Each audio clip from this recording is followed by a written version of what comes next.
Henry's strength. It was a windy autumn day on the island of Sodor. All the engines were busy. Emily was taking a passenger train around the island.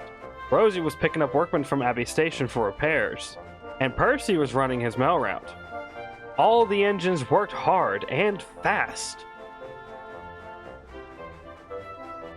All the engines except for Henry. Henry was resting in the sheds after taking an early morning goods train.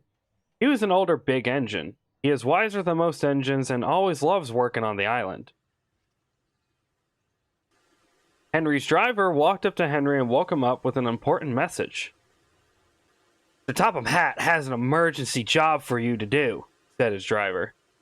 "We need to head to Knapford for more information." Henry was excited. He loves when he can be really useful, especially when it is needed most. Henry quickly arrived at Tidmouth Station. Mr. Topham Hatt was waiting.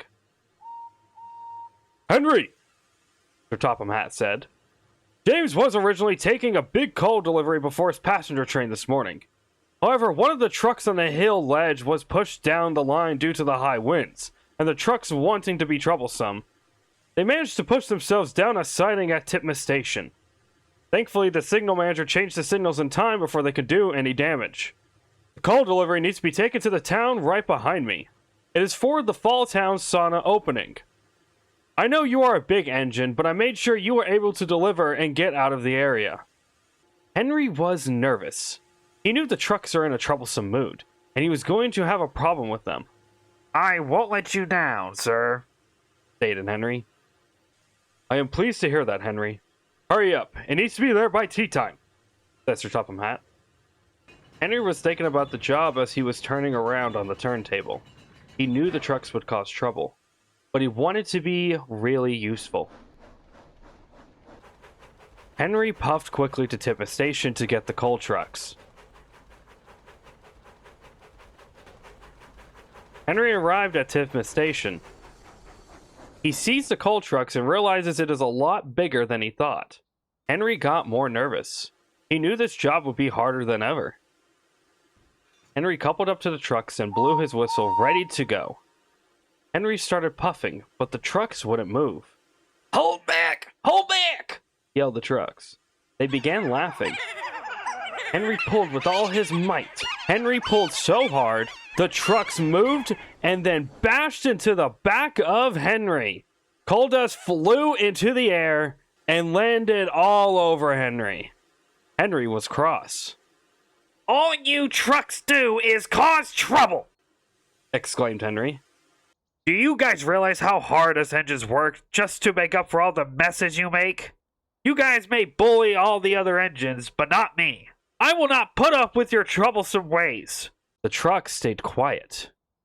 They were cross that an engine would talk to them this way. Henry tried to puff again. Trucks were still holding back. Henry pulled harder and harder, until eventually he started to pull the trucks. The trucks kept holding back, but Henry didn't care, and he pulled the trucks along.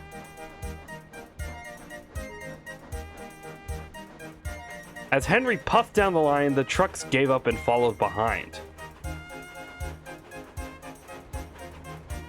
Henry had a smooth run all the way to the drop-off point. He was exhausted. "You trucks will learn eventually that being really useful is more fun than being troublesome," Henry stated, and he puffed away to go to the washdown.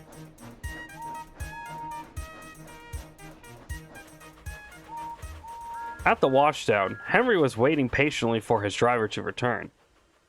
He then started smiling. His driver walked up and asked what he was smiling about. Henry explained it was because he put those trucks in their place. "Those trucks were always going to be troublesome. We knew that going into the job. And you knew exactly how to get them to act right. Your biggest strength isn't that you are big. It's the mind that controls this big engine. And that makes you really useful, Henry," said his driver with much praise. Henry was happy.